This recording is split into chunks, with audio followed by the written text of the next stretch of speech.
बहुत समय पहले हिमालय के जंगल में टुनटुनी चिड़िया अपने दो बच्चों के साथ रहती थी। पहाड़ी जंगल होने की वजह से यहाँ रोज बारिश हुआ करती थी। एक दिन उसकी छोटी बेटी रोती हुई घर आती है। मम्मी, दीदी ने मेरे पैसे छीन लिए, मुझे मेरे पैसे दिला दो। पहले मुझे तो ये बता, तेरे पास पैसे कहाँ से आए? जब तू सुबह स्कूल गई थी, मैंने तुझे कोई पैसे नहीं दिए थे। मम्मी, मैं आपको बताती हूँ, जब हम दोनों सुबह स्कूल जा रहे थे तब सुनहरी को रास्ते में ये पैसे पड़े हुए मिले थे। मैंने इससे बोला घर ले जाकर मम्मी को दे दो। तब ये टॉफी खरीदने जा रही थी, इसलिए मैंने इससे पैसे छीन लिए। तब तक आप लोग कमेंट पे बताएं 89 डिवाइडेड बाय 7 कितने होते हैं। कमबख्त, तुम लोग हर बात में झगड़ा करती हो। आगे से जब भी तुम लोगों को रास्ते में पैसे पड़े हुए मिले तो उससे किसी भिखारी को दे देना। ठीक है मम्मी। चलो अब तुम दोनों लड़ाई झगड़ा छोड़ो और चलकर भोजन कर लो। टुनटुनी चिड़िया अपनी दोनों बेटियों को रोटी और नमक खाने को देती है। मम्मी, मुझे ये रोटी और नमक नहीं खाना, मुझे सब्जी दो, तब मैं रोटी खाऊंगी। कहाँ से तेरे लिए सब्जी लाऊं? मेरे पास सब्जी खरीदने के लिए पैसे नहीं है। खाना है तो खाओ, नहीं तो तुझे ये भी खाने को नहीं मिलेगा। सुनहरी चिड़िया बिना भोजन किए ही वहाँ से चली जाती है। शाम को जब कालू कौवा घर आता है तो टुनटुनी उससे सुनहरी की शिकायत करती है। क्या हुआ जी, आज भी आपको कोई काम नहीं मिला? बच्चे कई दिनों से रोटी और नमक खाते खाते उब गए हैं। अब तो सुनहरी ने भी खाना खाना बंद कर दिया है। मैं अपने बच्चों को 2 वक्त का भरपेट भोजन भी नहीं करा सकता। मैंने कभी नहीं सोचा था कि मुझे ये दिन भी देखना पड़ेगा। तभी सुनहरी चिड़िया वहाँ आती है। सुनहरी बेटा, तुम्हारी माँ बता रही है आज तुमने भोजन नहीं किया। पापा, मुझसे रोटी और नमक नहीं खाया जाता। आप मेरे लिए जलेबी लेकर आना, फिर मैं रोटी खाऊंगी। ठीक है मेरी गुड़िया, मैं कल तेरे लिए जलेबी ला दूंगा। ऐसा कब तक चलेगा जी? बच्चों को कब तक तुम झूठा दिलासा देते रहोगे? बस कुछ ही दिनों की बात है टुनटुनी, जैसे ही मुझे काम मिलेगा तो सब कुछ ठीक हो जाएगा। अगले दिन कालू अपने दोस्त बंटी कबूतर के पास जाता है। भाई बंटी, अगर तेरे पास मेरे लिए कोई काम हो तो बता, आजकल मैं बहुत मुसीबत में हूँ। अरे यार, तूने आने में देर कर दी। मैंने एक पक्षी को कल ही काम पर रख लिया है। अगर कोई काम होगा तो मैं तुझे बताऊंगा। तब तक ये कुछ पैसे रख ले और घर जा, बच्चों को अच्छा सा भरपेट भोजन करा। बंटी अपने दोस्त कालू को कुछ पैसे देकर उससे अपना पीछे छुड़ा लेता है। इस तरह कई दिन गुजर जाते हैं। एक दिन टुनटुनी की सहेली लूसी कबूतरी उसके घर आती है। आजकल तूने मुझसे मिलना जुलना छोड़ दिया है। अरे लूसी, क्या बताऊं, मैं बहुत परेशान हूँ। कालू जी को कहीं भी काम नहीं मिल रहा है। घर पर हमें नमक रोटी खानी पड़ रही है। बच्चे भी अब उसे खा खा कर उब गए हैं। बहन, तू इतना परेशान है, तू मेरे पास आकर मुझे बताती तो सही। तू मुझे बिल्कुल अपना नहीं समझती। ऐसी बात नहीं है लूसी, तुम्हें तो पता है यहाँ के जंगल में बिन मौसम बरसात होती रहती है। आना जाना भी मुश्किल हो जाता है। तो फिर ये ले बरसाती अंगूर। मैंने अंगूर की खेती शुरू की है, सोचा इसी बहाने तुझसे मिल भी लूंगी और अंगूर भी दे दूंगी। मैं तो कहती हूँ तू भी अंगूर की खेती करना शुरू कर दे, बहुत प्रॉफिट है इसमें। और तो और इसमें खेत की भी कोई जरूरत नहीं। तुम अपने पेड़ के नीचे खाली पड़ी जमीन में इसके बीज दबा देना और कुछ ही दिनों में इसकी बेल तुम्हारे पेड़ से लिपट जाएगी और तू जी भर कर अंगूर खाना। और बाजार में इसकी बहुत डिमांड है। टुनटुनी अपनी सहेली लूसी की बातों को मानकर अंगूर की खेती करना शुरू करती है। जल्दी उसके अंगूर तैयार हो जाते हैं। फिर टुनटुनी और कालू अंगूर तोड़कर बाजार में अच्छे दाम पर बेच देते हैं। अपनी पहली कमाई को देखकर टुनटुनी की आंखों में आंसू आ जाते हैं। देख रहे हो जी, अंगूर की पहली फसल बेचकर हमें कितनी अच्छी कमाई हुई है। अपने गरीबी के दिन कट गए। हमारे बच्चों को रोटी और नमक खाना नहीं पड़ेगा। इस तरह रोज टुनटुनी अंगूर तोड़कर ठेले पर डालकर बेचने जाती और कालू अपनी अंगूर की बेल की रख रखाव करता। इस तरह टुनटुनी अंगूर की खेती करके खुशी खुशी अपने परिवार के साथ रहने लगी। टूनी बहुत ही गरीब चिड़िया थी। किराया न दे पाने के कारण उसका मकान मालिक उसे घर से बाहर निकाल देता है। तब टूनी एक छोटा सा घोंसला डालकर अपनी बेटी के साथ उसमें रहने लगती है। एक दिन माँ, मुझे बहुत जोरों की भूख लग रही है। सुबह से तुमने मुझे कुछ खाने को नहीं दिया। बेटा, घर में खाने को एक भी दाना नहीं है। मैं तुझे कहाँ से खाना खिलाऊं? तू रुक, मैं पड़ोस में जाकर देखती हूँ। अगर कुछ खाने को मिल जाए तो। टूनी अपनी पड़ोसन के घर जाती है। मेरी बेटी भूखी है बहन, कुछ खाने को हो तो दे दो। अरे तुम यहाँ भीख मांगने आई हो? मुझे तुम्हें भीख देने के लिए कुछ भी नहीं है। भरी जवानी में अपने पति को खा गई। तुम्हारी तो परछाई भी किसी पर पड़नी नहीं चाहिए। जल्दी हटो मेरे दरवाजे से। बहन, मेरे साथ ऐसा बर्ताव क्यों कर रही हो? भूखे को खाना खिलाना तो पुण्य का काम होता है। मुझे ऐसा पुण्य नहीं चाहिए। जल्दी हटो मेरे दरवाजे से, मुझे बहुत सारे काम करने हैं। बहन लाओ, मैं तुम्हारा काम कर देती हूँ, पर मुझे खाने को कुछ दे दो।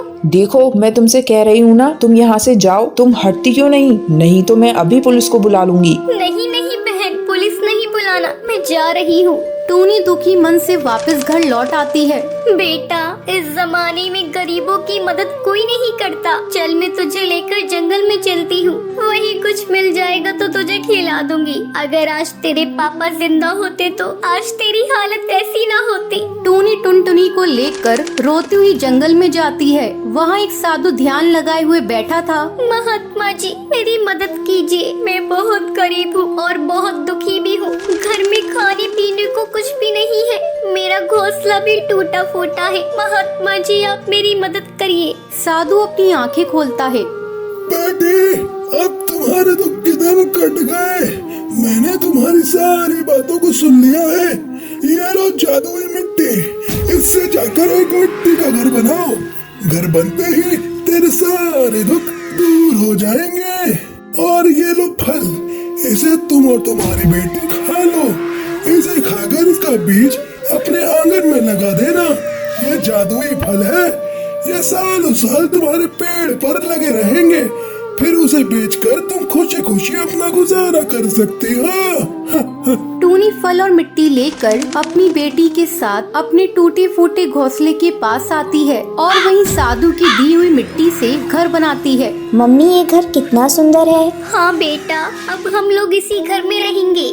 फिर दोनों फल खाती हैं और उसका बीज नीचे आंगन में लगा देती हैं। अगले दिन जब टूनी सोकर उठती है तो वो देखती है, अरे, मैंने जो कल बीज लगाया था उससे विशाल पेड़ उग गया है और इस पर बहुत सारे फल भी लग चुके हैं। मैं अभी इन फलों को तोड़कर जंगल जाकर बेचूंगी। टूनी फलों को तोड़कर जंगल में बेचने लगती है।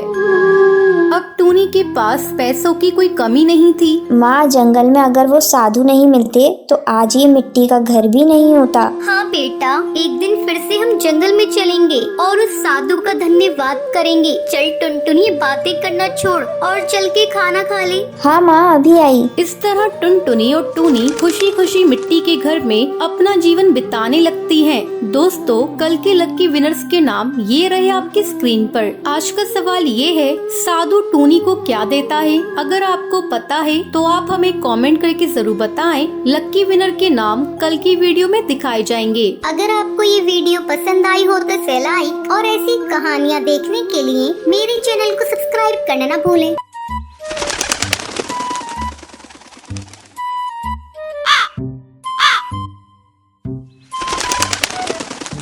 सुंदरवन के जंगल में टूनी चिड़िया अपनी बहू टुनटुनी चिड़िया के साथ रहती थी। टुनटुनी चिड़िया का पति बंटी कबूतर शहर के जंगल में काम करता था। टूनी चिड़िया के घर से कुछ ही दूरी पर कालू कौवे का अंगूर का बगीचा था। बगीचे में बहुत सारे अंगूर पक चुके थे। अंगूर की मीठी मीठी खुशबू से सारे पक्षियों के मुंह में पानी आ जाता था। एक दिन दोनों सास बहू अपने घोंसले के बाहर बैठी ठंडी ठंडी हवा का आनंद ले रही थी। तभी अंगूर की मीठी खुशबू आती है। माँ जी, अंगूर की बहुत अच्छी खुशबू आ रही है। जी करता है अभी जाऊं और तोड़कर अंगूर खा लूं। हाँ बहू, मन तो मेरा भी अंगूर खाने को कर रहा है, पर तू देख रही है ना कालू कौवा किस तरह अपने बगीचे की रखवाली कर रहा है। अगर हम अभी अंगूर तोड़ने गए तो पकड़े जाएंगे। रात होने का इंतजार करते हैं। जब कालू कौवा सो जाएगा तो हम लोग अंगूर चुरा लेंगे। लेकिन माँ जी, मेरा मन तो अभी अंगूर खाने का हो रहा है। आप ऐसा करिए, कालू कौवे को किसी बहाने से यहाँ बुला लीजिए और अपनी बातों में उलझाए रखिएगा। तब तक मैं कुछ अंगूर चुरा लूंगी, फिर दोनों आधा आधा बांट कर खा लेंगे। लेकिन बहू, अंगूर चुराते हुए तू पकड़ी गई तो हमारी बहुत बदनामी होगी। आप बेकार में डर रही हैं माँ जी, ऐसा कुछ नहीं होगा। मैं यहाँ से जाऊंगी और आप कालू कौवे को बुलाकर अपनी बातों में उलझाए रखिएगा। तब तक उससे बातें करिएगा जब तक मैं वापस ना आ जाऊँ। टूनी चिड़िया टुनटुनी की बात मान लेती है। टुनटुनी के जाते ही टूनी चिड़िया झूठ मूठ कर चिल्लाने लगती है। अरे अरे अरे, ओ कालू भैया, जल्दी यहाँ आओ। मेरे घोंसले में एक सांप घुस आया है, जरा उसे निकाल दो। टूनी चिड़िया की चिल्लाने की आवाज सुनकर कालू कौवा अपनी बगीचे की रखवाली छोड़कर वहाँ आता है। क्या हुआ टूनी भाभी, कहाँ है सांप? मैं अभी उसे निकालता हूँ। हाँ कालू भाई, जल्दी आइए। ये देखिए, इस पलंग के नीचे सांप घुस आया है। कालू कौवा सांप को इधर उधर ढूंढने लगता है। उधर टुनटुनी चिड़िया आराम से बहुत सारे अंगूर चुरा लेती है। काफी ढूंढने के बाद भी जब सांप नहीं मिलता, तब कालू कौवा वहाँ से जाने लगता है। भाभी, लगता है मेरे आने के डर से सांप भाग गया। अगर फिर से कहीं दिखाई दे तो मुझे बुला लेना। अब मैं अपने बगीचे की रखवाली करने जा रहा हूँ, नहीं तो मेरे अंगूर को जंगल के पक्षी चुरा लेंगे। ऐसा कहकर कालू कौवा वहाँ से चला जाता है। उसके जाने के बाद टुनटुनी चिड़िया पके पके अंगूर को लेकर घर पहुँच जाती है। ये लीजिए माँ जी, पके पके रसीले अंगूर। जी भरकर दोनों सास बहू मिलकर अंगूर खाने लगती है। बहू, आज तो अंगूर खाकर मजा ही आ गया। इस तरह दिन गुजरने लगते हैं। टुनटुनी चिड़िया रोज अंगूर चुरा कर लाती और दोनों सास बहू मिलकर मजे से खाती।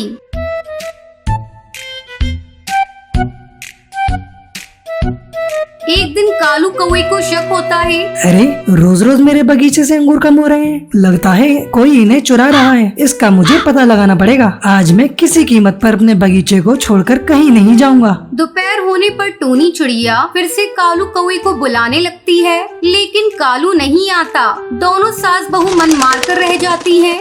टुनटुनी बहू, अब क्या करें? ये कालू तो अपने बगीचे से हट ही नहीं रहा है। कोई बात नहीं माँ जी, दिन में ना सही, हम लोग रात में अंगूर की चोरी करेंगे, क्योंकि उस समय कालू कौवा सो जाएगा। ऐसा सोचकर दोनों रात में चोरी करने का प्लान बनाती हैं। उधर कालू कौवा अपने अंगूर के बगीचे में जाल बिछा देता है। रात में वो दोनों अंगूर चुराने के लिए जाती हैं और जल्दी जल्दी अंगूर को चुराने लगती हैं। वो दोनों बगीचे में बिछाए हुए जाल में फंस जाती हैं। माँ जी, ये क्या हुआ? हम लोग तो जाल में फंस गए। अब सवेरे ही सब पक्षियों को पता चल जाएगा कि हम लोगों ने ही अंगूर चुराए थे। तभी कालू कौवा वहाँ आ जाता है और कालू कौवा जोर जोर से चोर चोर चिल्लाने लगता है। कालू भैया, धीरे धीरे बोलिए, सारे पक्षी सुन लेंगे, हमारी बहुत बदनामी होगी। लेकिन तुम दोनों की वजह से मेरा बहुत नुकसान हुआ है। कालू भैया, मैं तुम्हारा सारा नुकसान भर दूंगी, बस हम लोगों को छोड़ दो, पड़ोसी होने के नाते। कालू कौवा उन दोनों को छोड़ देता है। उस दिन के बाद से वो दोनों अंगूर को चुराना छोड़ देती है